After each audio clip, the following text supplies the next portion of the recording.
But the game itself sucked. And like I said to you, as cliche as it is, I want to be entertained. It was the last time I'm going to see a football game until September. So we want to be entertained. And there were moments in the first half, sure, that was somewhat entertaining. But the game itself was a dud. Now, it's no one's fault. That's football. That's pro sports. That happens. It's the old line, any given Sunday. Was Brady great yesterday? Who knows? He only threw for 200 yards because he didn't have to do anything else. Right. So I know everyone's going crazy about Brady. And yes, Brady and Tampa Bay won the Super Bowl, but the Tampa Bay Buccaneer defense against an offensive line missing both tackles, more notably the right tackle, just wasn't, they couldn't play. That was the thing that a lot of us, myself certainly included, got wrong. We took for granted that even though the Chiefs have had at times a banged-up offensive line all season long, that this wouldn't be the game that did in Patrick Mahomes because of a lack of protection. And it was. And I thought at times Mahomes was making highlight plays even though they didn't convert. Like, for example, he's running around the field getting chased. He's dodging. He's weaving. And then he throws a halfway decent pass to a receiver while he's being chased around the field. Yeah. Unfortunately, they wouldn't be completed. You know what was weird about this game? And maybe you disagree. Maybe most people disagree.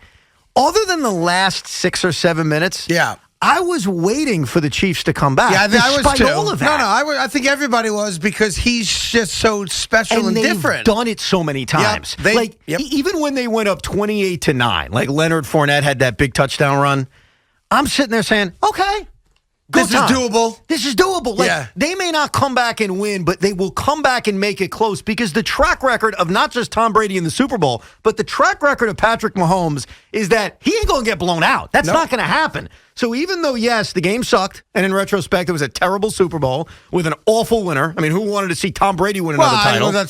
We're not going to agree on that part, but I just wanted to throw that in the there. game itself did stink, because what you thought was going to happen because it happened last year. It happened against the Bills, down 9. They come back. This team comes back. It's like their pedigree. It's what they do. But when you have no offensive line, your receivers are dropping balls, a handful of them, and you're getting called for a whole bunch of penalties. By the way, you're not going to win. Yeah. I thought yesterday, and this is going to be such a stretchy thing to say. Give it a try. I'm going to stretch Armstrong it, though. Go ahead. The New York Jets would have beaten the Chiefs yesterday. They would have. Because there's no offensive line. That is the stretchiest thing you've ever said. I figured, let me stretch Armstrong it. Like, that's what happens. No. Here's why you're when wrong. Your quarterback has no protection, you are going to lose. That comment, the reason I do take issue with that comment, and it kind of contradicts something you said a few minutes ago, and maybe we should spend at least 30 seconds on it, is that the Tampa Bay Buccaneer defense was tremendous. And I think it kind of takes away from the kind of job Todd Bowles and this talent did to say, well, the Chief offensive line sucked. Anyone could have gotten to Mahomes. Yeah, their offensive line was banged up, but at times their offensive line was banged up all year. I think it was the perfect marriage of horrific offensive line, but a pass rush that can get to the quarterback without blitzing. Yeah. Todd Bowles only dialed up 5 blitzes in this game, yet Mahomes was harassed all day. And let me say this about Todd Bowles, all right? Because I want to make myself clear. I have no quarrel with Todd Bowles. Todd Bowles was a terrible head coach for the New York Jets. That's not an opinion. That's a fact. Does Todd Bowles deserve another chance to be a head coach in this league? Absolutely. Not with my team, but absolutely. It is fine and correct, and I'll say it right now, to say that Todd did an outstanding job with this defense because he did. You can make that statement, I just did, without changing history. He was still, Craig, a terrible head coach for the New York Jets. I don't know who disputes that, and this is not about whether or not he deserves a second chance. Give him a second chance. Give him a second chance. Just not for the New York Jets. Yes. We don't care if Todd Bowles becomes a head coach elsewhere. I would support it. He just puts together one of the great defensive performances against one of the great quarterbacks in the NFL. Typically, when coordinators do that successfully, they go right to the top of the list. And guys do deserve second chances. And clearly, guys deserve second chances. If not, Bill Belichick wouldn't be the greatest coach of all time. Bingo. So I fully support Todd Bowles getting another job, as long as it's not with the New York Jets. And by the way, There was no part of me, I want to admit this, there was no part of me last night rooting against Todd Bowles. Because I really mean this. My only quarrel with Todd Bowles was that he was a god-awful head coach. Period. Stop. That's it. We're Jet fans. He was terrible here. Adam Gase was not only a terrible head coach, but he had a gigantic douche factor that played in. Yes, he looked douchey. Yes, and sort of acted that way. Todd never did that. So, again, if Adam Gase is the offensive coordinator for a team that wins a Super Bowl, I will be ticked off. I will root against him. There was never a moment yesterday where I was rooting against Todd Bowles. What I was rooting against is Rob Gronkowski, who I can't stand. Everybody loves him. I can't stand this guy. Oh, God. Come on, it's great. He's great for sports. He's great for sports. He's great for sports. I'm trying to figure out, what did Tom Brady call Tyrone Matthew? He apparently has, Matthew gets the unsportsmanlike conduct penalty. Right. And they wound up getting the ball at the 1 yard line. But it was Tom Brady that apparently called him something. And it must have been so bad because Brady has since texted Matthew and apologized for it. I'm thinking it's a 4-letter word myself. Yeah, no, I do too. And I'm thinking, well, I mean, it's a word you can't say and you can't call someone. Are you thinking the same word I'm thinking? Listen, I'm a big believer in baseball, teams learning how to bunt. Are we on the same page? We are on the exact same page. I'd say the only other word I thought it could have been was biatch. Yeah, no, it's not. But I don't think it's that. No, it's not, because think about this. Nor do I think Tom Brady's going to drop that on him. No. Maybe, though. For Tyrann Mathieu, who's a hell of a player, to go on social media and say, hey, the great Tom Brady used a word that was inappropriate. Yeah. There's a football field. There's a lot of bad words that are used. You'd have to figure it was really inappropriate. And we also knew, let's just get this out of the way, it wasn't a racial term or anything like that. Not. Okay? And no one's accusing that of I being just the want to case make that clear, get it out of the way. So it was some kind of really dirty curse word that you normally don't hear on a football field. So now you got to go from curse words to a special kind of curse word. Well, it's either, if we're breaking it down, there's one word. Yes. I think we're probably all in agreement what that word was. Yes. If it's, well, I guess there's two words. What are the other words? The other word I'm not even going to come close to suggesting. Okay. But now, what if there's like, your mother wishes she never had you? Something like that? On, you don't think Tom's heard that? I don't know. But think about this, Greg. Tom Brady's been on a football field for 2 decades. I'm saying that's what he said. The issue is, what did he say I know. to Matthew? I know, but what my point is, Tom Brady's played for 2 decades. He's a trash talker, right? Let's accept that. So he has said many a things to many a player over many of the years. For this to be something a player commented on has to be something he probably hasn't used often. Would you agree with that? Yeah, so it's probably bunting. Yes. Yeah. That's probably what it is. I think that's what I said from jump. That's probably what it is. That was the word I thought. Remember the whole Joe Judge fight with the offensive line coach? That's what he called it. Right. That was the word that jumped out there. There's two words, 3 words men don't want to be called. B, C, and I'm not saying the other one.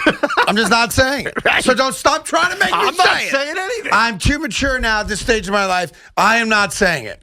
Meanwhile, while the Kansas City Chiefs were having their asses handed to them by Tampa Bay, there was another professional athlete that decided, I'm being misunderstood.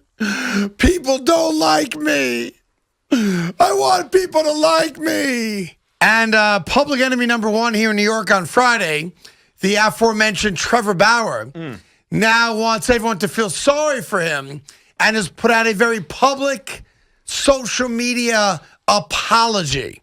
We'll get to it later in the show, but just on surface level reaction. You accepting it or no? He could kiss my ass. That's what I'm talking about. He said he was sorry, Evan. He had no idea that his web people were trolling you like that. Okay. That's what he said. He can pucker up, and he can kiss my rear end. And then his agent came out and said he really means it. Oh, great. That reinforces it. He was really bothered by things that were happening that he was unaware of right up until he announced he was going with the Dodgers. Yeah, so...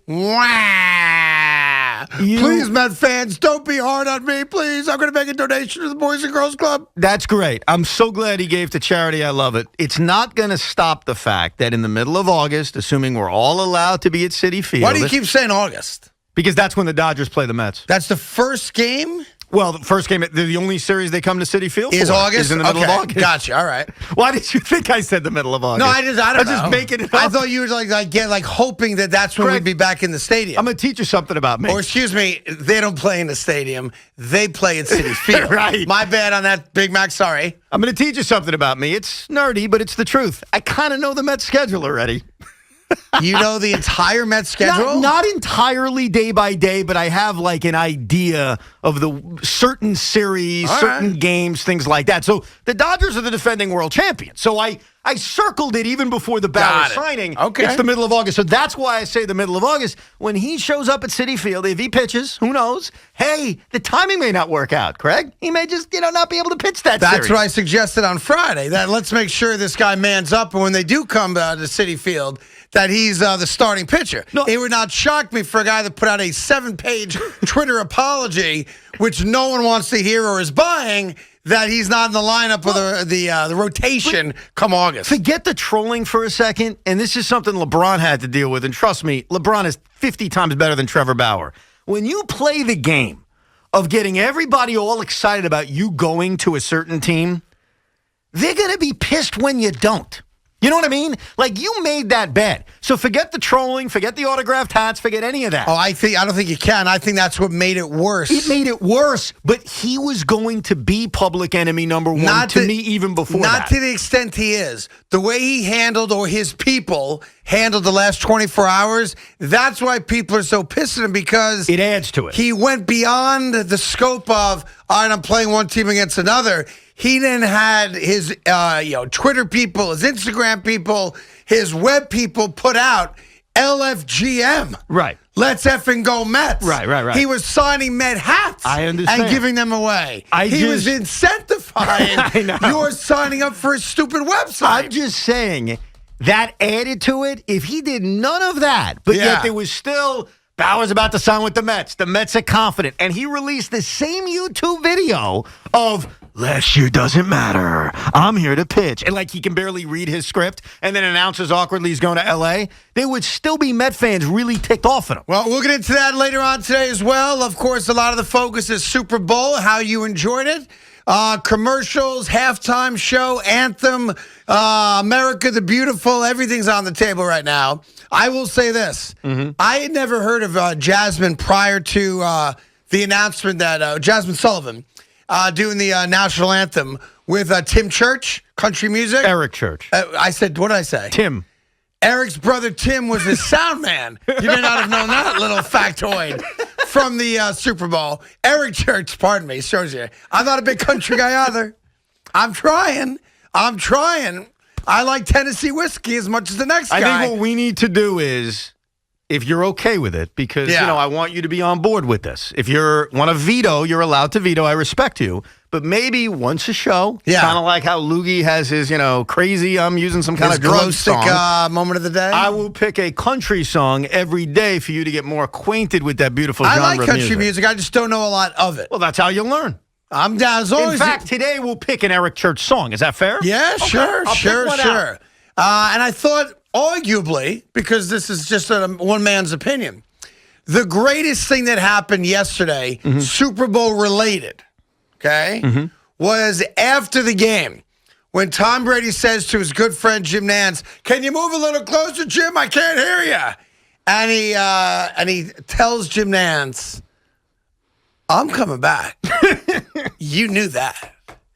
We're doing this again. Oh, God. We're going to get the gang together again and go for number 8 next year. And memo to the NFL, who's going to stand in their way and stop it from happening? When Tom said that, I do have to admit, awesome. I'm an honest guy to a fault, as we discussed last week with Roger Clemens. There are certain things Tom Brady will do I'll like and I'll respect. I do think he's the greatest of all time. I don't even know how anyone could debate it. I loved how he did that. I really did. But what went through my mind, and this doesn't affect the Jets, and it affects the Giants a little bit because they share a conference. And this thought was running through my mind for a good 15 minutes last night as I was watching the celebration. How is this going to end? You know what I mean? Guys retire. and they move on. Sometimes it's after winning a title. Mostly it's when they get old and they know it's time to move on. I look at a guy who's in his 40s, who's still playing at a high level, who just won a Super Bowl, who has zero interest in ever retiring. And I looked into the man's eyes last night, and I wondered, how the hell is this going to end? I got to tell you, man, I have no idea. Well, it's going to end one of two ways. He's either going to get hurt, because that's the nature of the sport, or he's going to end in an NFC championship game or a Super Bowl. That's it. Yep. You know what, though, That's Greg? it. Here's the thing. How else is it going to end? Well, let's go back to number one. He's not Michael Jordan on Washington. He's Tom Brady, the greatest of all time in any sport. I agree. Now, number one is probably how it ends, right? So the how, yeah, I could see it. He's going to be dragged out of the NFL, unfortunately, because of injury. That's the way Brett Favre, it ended for him. But that second part, can you ever imagine Tom Brady winning or being successful or being close and then saying, yeah, I'm good, I'm done? I don't. You don't. So I don't. Eliminate number two. So it clearly is number one, which is sad. It's unfortunate that that's the way it's going to end. But then you start to ask, well, when is that? And I'm not saying I'm rooting for him to get hurt. Let's hope it's no time soon, because the world is a better place with Tom Brady in the NFL. Oh. It just is because he's polarizing. You either love him or you hate him. There is no middle ground.